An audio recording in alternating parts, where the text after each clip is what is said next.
So we found this cave just across from the shrine of Amadia, the sanctuary of Amadia. Well, don't you look like hell? Swallowed something that doesn't agree with you? Tell me, was it a demon's nice, big pecker?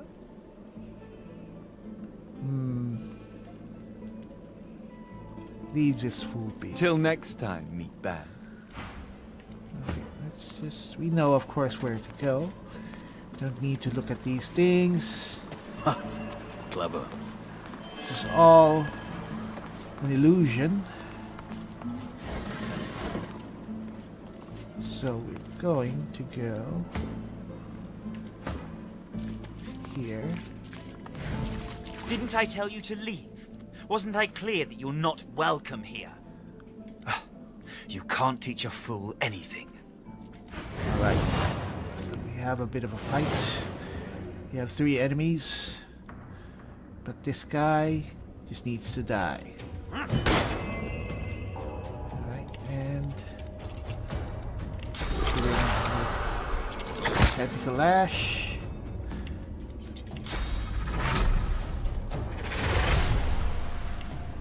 And Crippling Blow. And then... Let's encourage.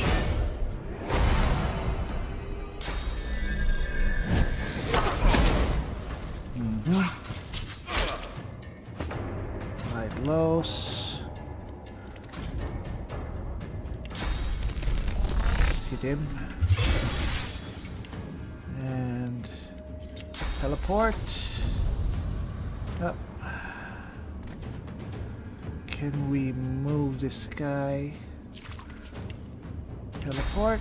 Oh, damn. Right, let's teleport ourselves then.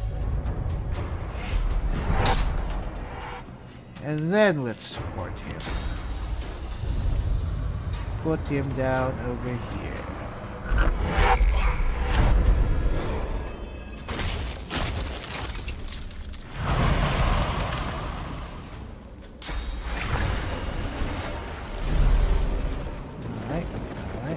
Alright. Aren't you supposed to be... Oh well. Let's hit them both.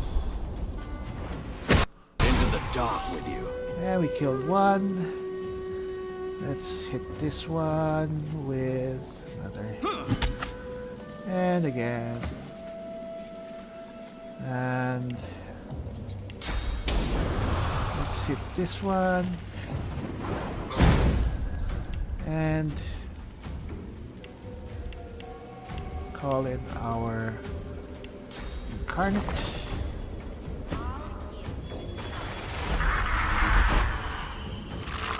And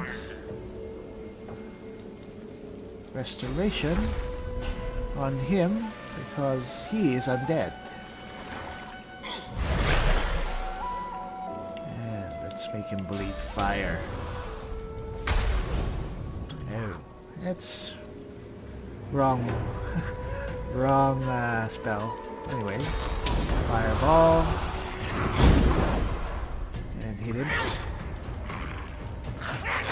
And he's almost dead.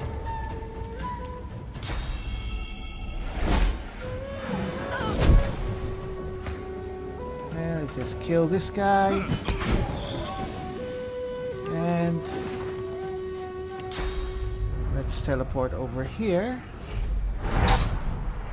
And kill this guy. Into the dark with you. And to think that we had trouble with Trompe d'Oeil some time ago. Easy as pie. Well, that's thanks to our Lone Wolf perk. And the fact that we are pretty well leveled up and we got great equipment. But alright. Set candles. There's nothing else here. So let's just continue. Let's rest a bit. was a bit of a fight. So, here we are. Mysterious room. So, let's talk to this statue. You come to find. You come to search. But you won't find the way. A pity. If it helps us, perhaps we might. I cannot help you. I only give the questions. I do not answer them. Braccus has willed it. Trompe-l'oeil must abide. You have met the unfortunate guardian of this vault. Yes, we have. Fate has been unkind to Trompe-l'oeil, and so has Braccus Rex. Do you wish to move forward? Of course. Listen closely and make your attempt. Braccus is a bloody, rotten, thieving, very, very awful fellow. Some even call him a cur. A cur is... very awful and rotten. either you're very good at guessing or the slightest bit clever. Let's find out for certain. Listen closely and make your attempt. Source is a scourge, a devil, a misery, a blight, a hex, a curse. And yet, the cure is... a hex, a misery, a blight, a curse. Perhaps you're not totally incapable after all. Or maybe Trompe-l'oeil told you the answers. Is that it? Is he hoping you'll... It doesn't matter in any case. The path is opened. Go freely. Perhaps you can answer some further questions? I know little, but you have proven yourself a knowing traveler. I will answer what I can. Your second riddle. What did you mean by cure to source? Braccus Rex discovered the way. This he researched here, upon this isle. He could remove the source from any creature or individual. I saw the staffs he used myself. They were most impressive. All right. I just remembered we didn't get the reward from the girl, Simone, over at the shrine from the Seekers. I guess we'll just have to talk to her. Once we get back there, we just have to finish this place, which shouldn't take long. Let's just take this stuff. Everything that's not nailed down. Give me that.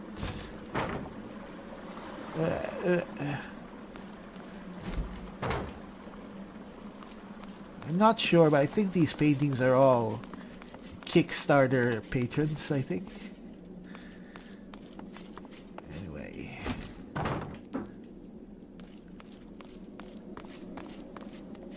Decorational shield? Shield? What? Can't we get that one? Landscape. Decorational one-handed sword. Decoration one-handed sword. Can't reach. Lohse. Can you reach it? Can't reach. Oh well. Alright. How about that? Can't reach. How about that? Crafting Bible.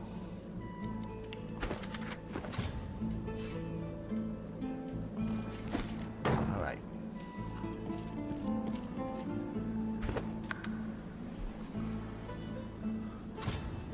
Now let's see if those swords, if they're any good. Nope. But they should sell well. Even a shield is shit. Anyway.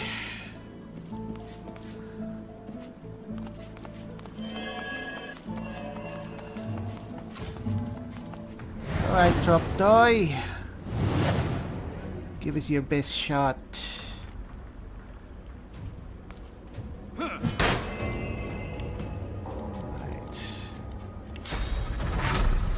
I'll yield to none.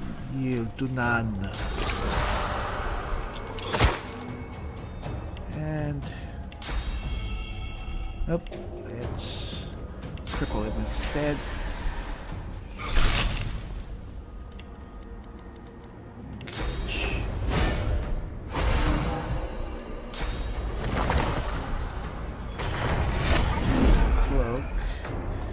Now, in case someone here wants to know, to end this fight, all you really need is to beat one of the trapdoors,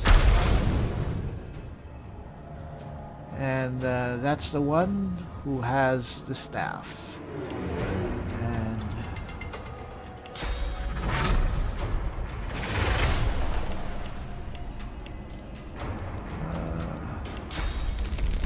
now though, let's take these guys out. Use uncanny evasion for ourselves. And it's up. I'll yield I think to that was none. pretty unnecessary, but fine. Yeah, it's fine. Alright.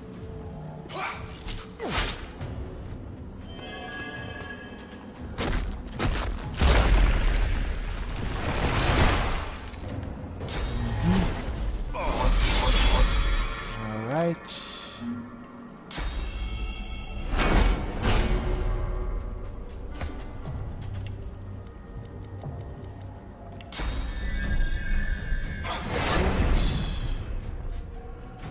Let's take this guy out. Show yourself. Alright.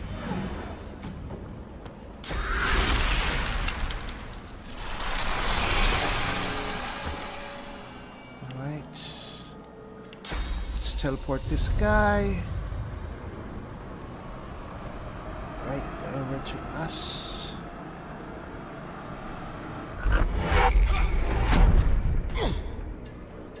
Alright, and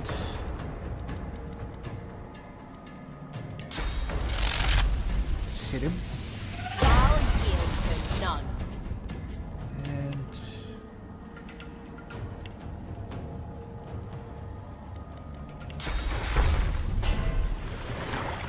Prepare.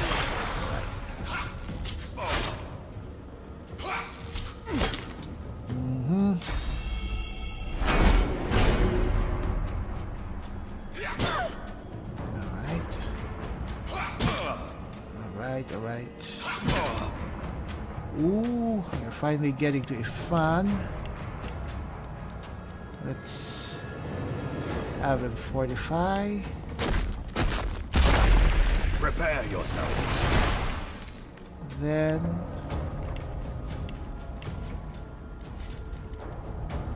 let's knock these guys down.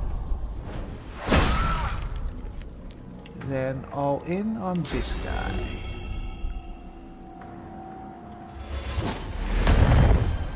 Alright, he's almost dead. Oh, he's dead. Wonder why he suddenly died. Anyway. Yep, that's all you need to do. Just kill that one As you person. pick up the ring, you feel a cold, dark pain shoot up your arm. Your mind itches. You don't hear, but feel a whisper in your ear. It tells you to slip the ring onto your finger. No, thank you. Anyway.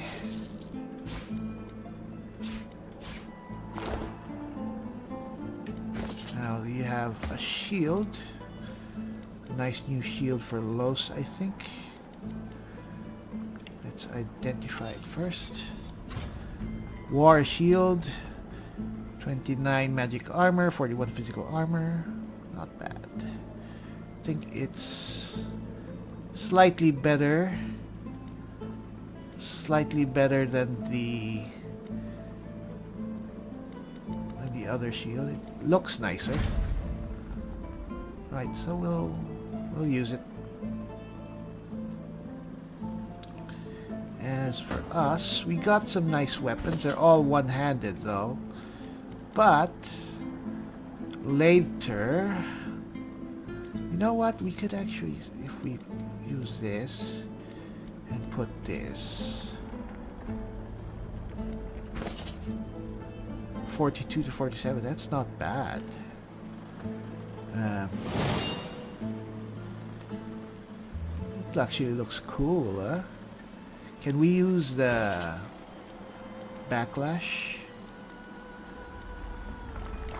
is that? Backlash.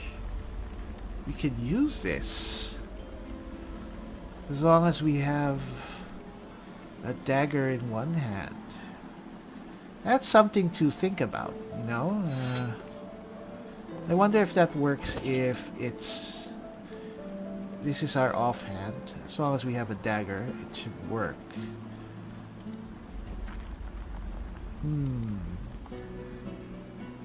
It's actually interesting.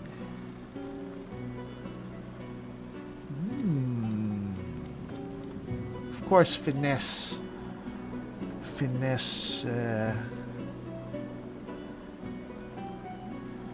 doesn't say that it will cause more damage if it's finesse attack. Anyway, it's not that good right now, so we'll go back with the two-handed weapon. Anyway, we're done here. There might be some stuff and odds and ends, but for the most part this is done. We can just keep on exploring, maybe off screen. But the important thing is that we can finally get to That's here. plenty. The Vault of Braccus Rex. And I think we're going to take our time looting this place.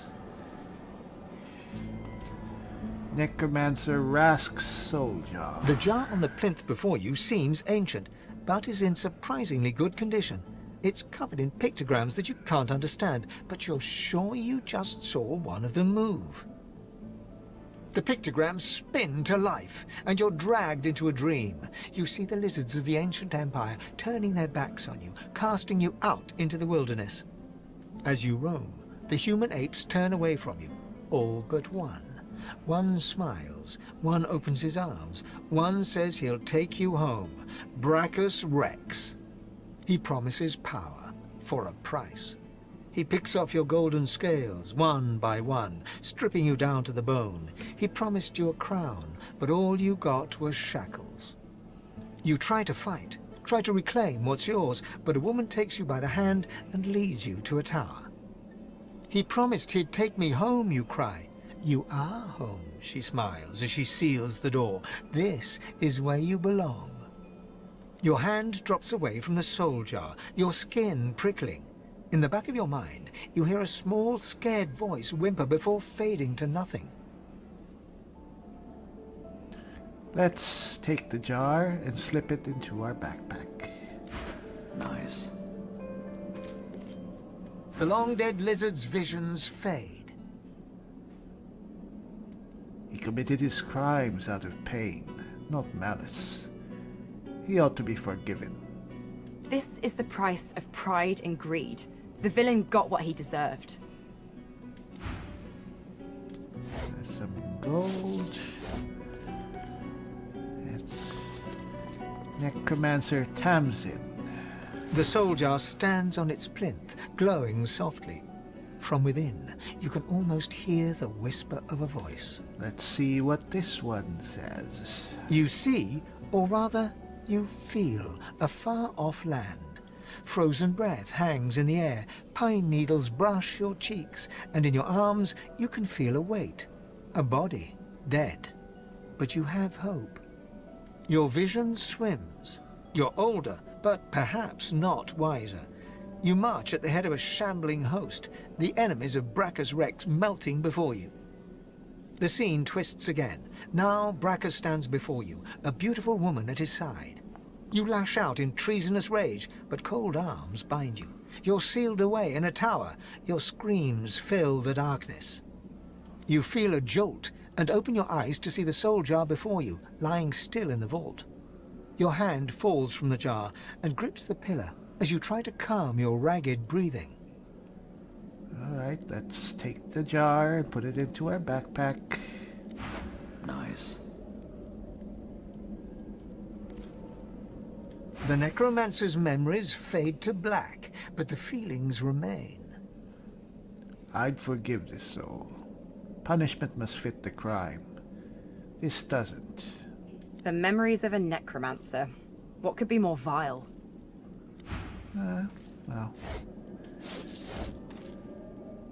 Doesn't seem like Lohse is very forgiving. Right, let's take the painting. Supernova skill book, we'll give that to Lohse. Purging wand. Look at that wand. It hums with inner source. So this is one of the weapons that should help us against the Shriekers. Let's save that for later. Necromancer Gwick. This jar glitters and glows. From within, you think you can make out the distant sound of laughter. With a jerk, your mind is pulled to a scene in a tavern. You see a dwarf in the center of the room, joking us all around roar with laughter. All bar the zombies, who are slavishly serving food and drink. The door opens, and a tall, beautiful woman stalks into the room. She's flanked by heavily armed guards. You can't make out her words, but see the fear in the dwarf's eyes. The dwarf mutters a word, and the undead lurch towards the intruder, but are cut down like wheat. The dwarf tries to run, pushing her friends into the woman's path, but is grabbed before she can escape. As she's dragged away to a tower, you hear her cursing Braccus Rex and his whore. Even when she's thrown inside and the door sealed, you can still hear her shouts. You pull your hand away from the jar, your head swimming. You can feel the dwarf's cold terror still twisting in your gut. Alright, let's put the jar into our backpack. Nice. The vision fades. I can do little but condemn that necromancer's cowardice and greed. I've rarely seen such cowardice on display.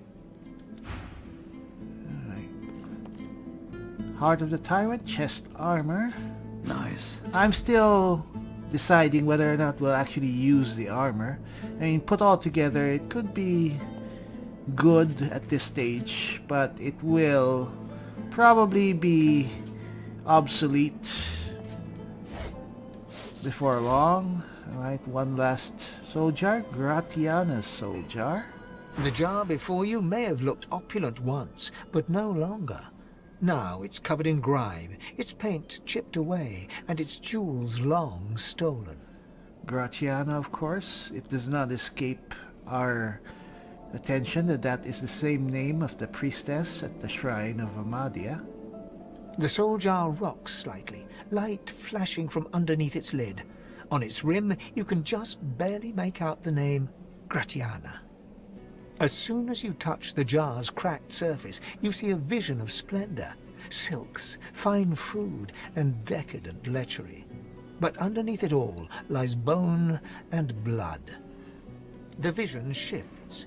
You see burning villages, slaughtered women and children. You see her, purging wand in hand, standing amongst it all. She throws her head back and laughter echoes in your skull. A shadow falls across her, and you see a large, weeping face. She reaches out as if to comfort, but Braccus drags her back. You see her fall into the mire of the swamp, trapped. As you pull your hand away, you can feel a deep, longing sadness in your soul. Is it regret, or just sadness for a life that used to be? Alright, let's slip the jar into our backpack. Good find. The terrible vision fades. No one is beyond forgiveness. Whatever her sins, she can always redeem herself. While she lived a selfish life, she seems to have repented. She should be forgiven. Oh, finally we agree on something. Anyway, let's take that.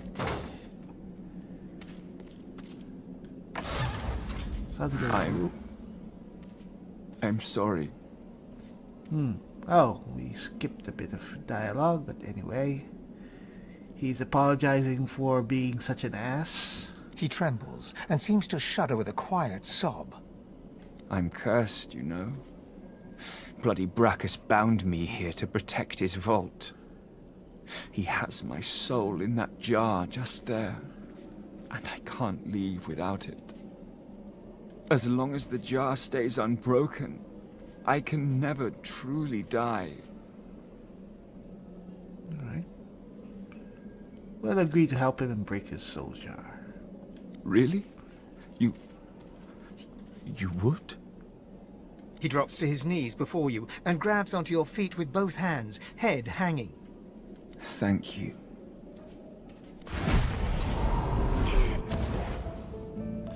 Alright.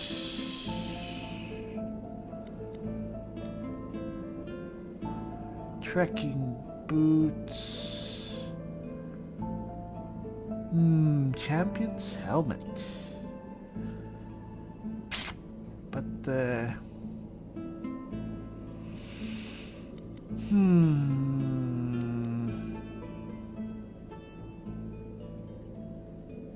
I'll get the gloves. Mystical gloves. We're not replacing the Mask of Strength. And, I think that's better than the trekking boots. Alright. So, we can at least change these for these. Constitution. It's been cursed. Oh. There. That's better. And, alright. For those. Do we get anything for...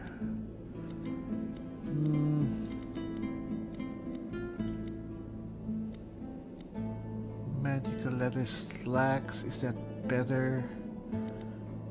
4 and 6. Yeah, well, it's much better.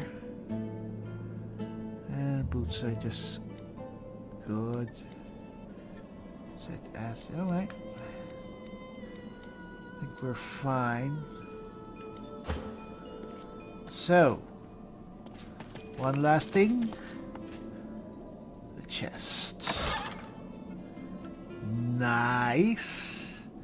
Magical pinewood bow. Fortunately, we don't use bows, so we'll just sell that. 25, one-handed mace. Wow. +1 strength, +10. Nice. Magical big dwarven mace. Wow. But oh well, it looks good. So, well, it's definitely, I guess it's better than 24 and 25. Yeah, it's definitely better. Though it doesn't give a strength bonus. But if we see, 71 to 77 with that new weapon. If we could also try to go dual wielding if we use that new and this. 59 to 64. Not as good. Not as good. Nowhere near as good. If this we go with that, it's 59 to 64. We go with the mace. 71. Wow, look at that. Such a huge difference. So we're definitely doing that. That's the strongest that we can get. Wow. Anyway, let's take off that. Leave Amulet of the Void. Yeah, they're not as good. But this is actually pretty nice. Maybe we could...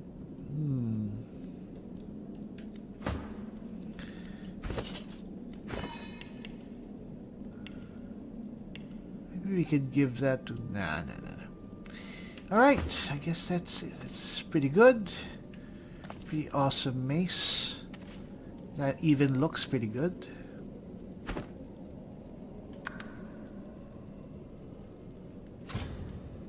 Alright.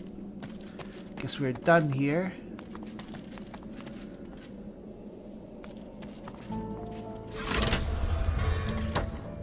before we go, Ifan seems to sense that this statue seems to be calling to him. The deity's head and hands are missing, severed as if by a sword. You can't tell if this was meant to be symbolic somehow, or a mere act of vandalism. There's something strange about this statue. Look it over with great care. As you take in its chiseled details, you have a vision. The statue comes to life and embraces you awkwardly with its broken arms. Unable to resist, you're flown away into an endless dark. That shrine seems to have brought me here. What is this place? Perhaps now we can find an answer to the mysterious voices that Ifan has been hearing.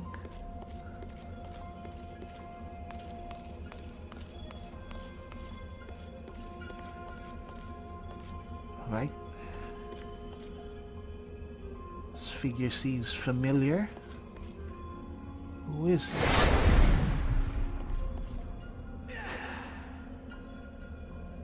The ethereal figure before you raises the visor of his highly polished helm. Beneath it, his handsome face is weary, yet his eyes burn fierce and bright. He glowers at you with disgust. Uh-oh. You pray not at my shrines. Can't say I'm surprised. You, my most wayward cub. He spits over his shoulder, folding thick arms across his steel-bound chest. You don't recall me, do you? I am Ralik, prime among the seven, and father of all humans. Father of you. I preferred you as a child, pious and devout, remember?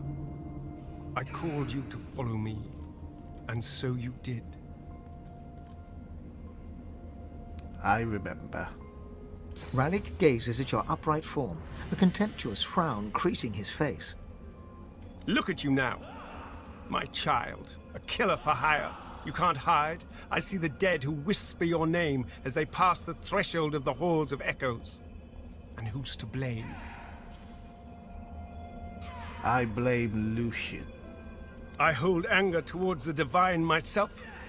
I could tell you stories about Lucian that would turn your muzzle white, little wolf.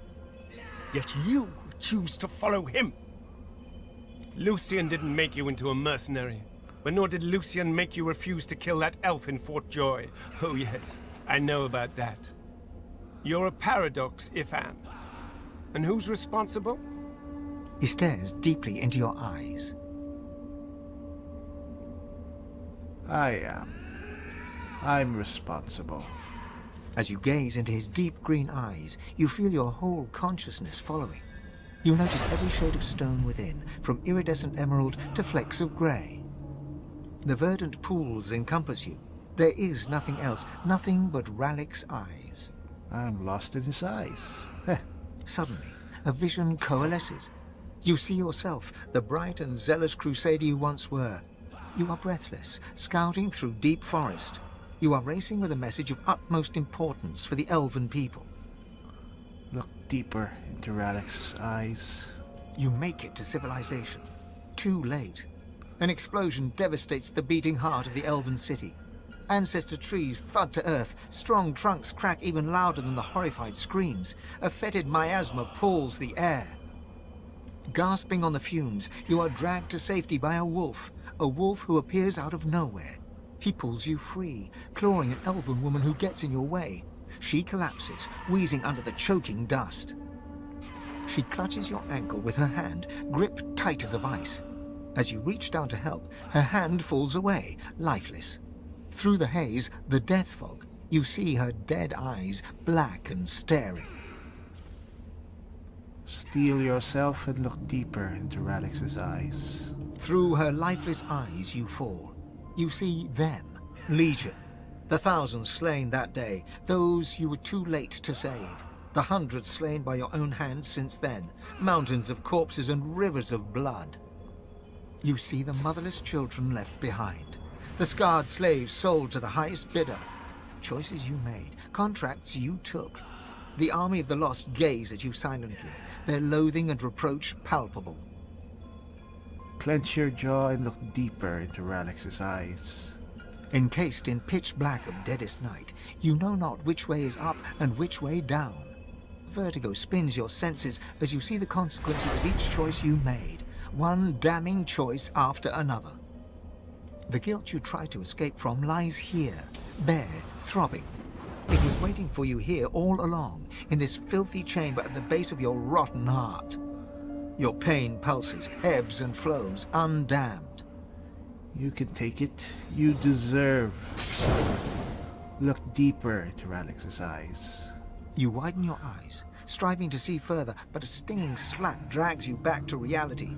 Ralix stands before you, gimlet eyes hard now. He slaps you again, harder. Ouch. Pity won't bring them back. Nothing can bring them back. But you can yet come back yourself. Long ago, you turned your face away from all that is light. Turned back to me, and you could yet save others. Could save all. Ralix slaps you again, full force. He stares into your eyes with challenge.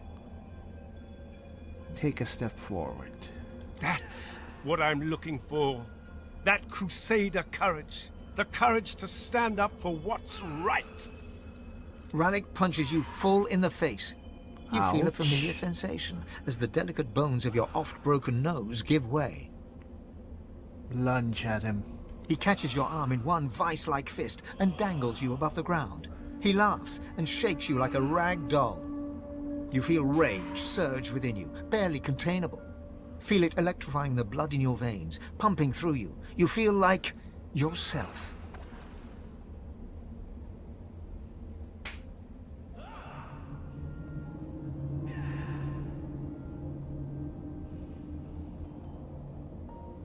Headbutt him with all your strength. Ralix smirks and releases you.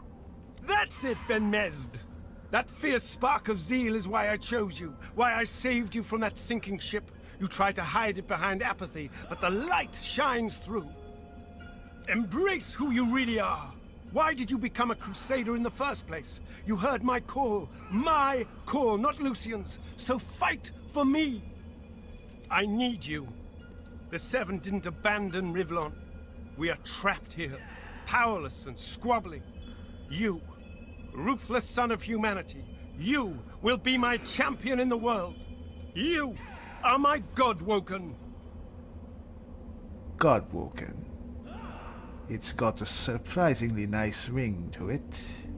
I will grant you my blessing, fierce wolf. It will aid you on the path out of this place. And then, we will have words again. Ralix steps towards you, solemn of face and bearing. He raises his right hand and presses it upon your heart. A surge of warmth and well-being rushes through you. You may have noticed I've tried to help you on your journey. I blessed the water beneath your feet so that it would aid you. Now, you have the power for yourself. And this is only the beginning. More and greater powers await you, if only you will seek them. Only one like you can wield them. Now go, Godwoken. Go with my blessing. Let it remind you always of who you are. My crusader. What exactly do you expect me to do? In time, I will ask more of you. But now, your goal is simple. Survive. Escape the grasp of those who would imprison you, who would break you, who would limit your true potential. My child, you and you alone must rise above the reach of minor people. But before you lope away, let me ask. You are traveling with company, yes? Yes. I've needed the help of others to stay alive. Watch them well, then. For they are dangers as much as any magister. They are your rivals. They are God-woken too. But you are the one who will be a god, none other. Keep your claws sharpened and your eyes bright and keen. See everything from two sides. Take the wolf that saved you, that follows you so dutifully. Watch him. The wildest animals often turn and bite the hand that feeds them. Oh, and Lohse, that pretty little one you think of at night. Kill her now. And be done with it. Kill Lohse? Are you serious? No. Whatever. Until we meet again, my child. Alright, so we have communed with our god, Ralik. And Ifan is now accepted that he is the godwoken of this god. He's the chosen one. The chosen one! And apparently, our god wants us to kill Lohse. We won't be doing that. At least not without cause. Yep, I said not without cause. Alright. Oh my gosh. Anyway, what? Let's fix our action bar. Take out these. Let's have a word with Lohse. I'd say we should stop to talk, but I'm swamped. There's something on my mind, so we'll ask Lohse if he has a minute to talk. Sure thing, Chief. What's up?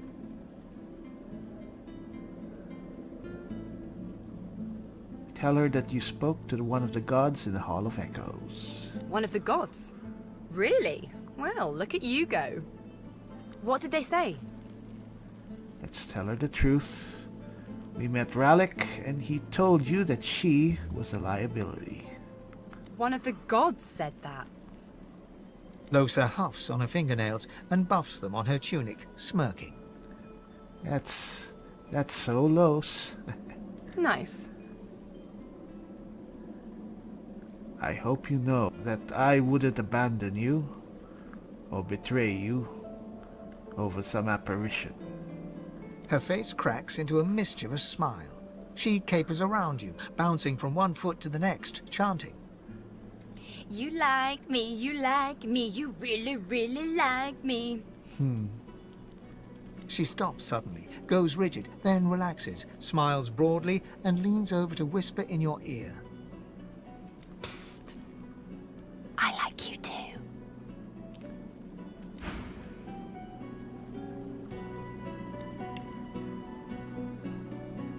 It's just the two of us against the world, Lohse. Or maybe even more.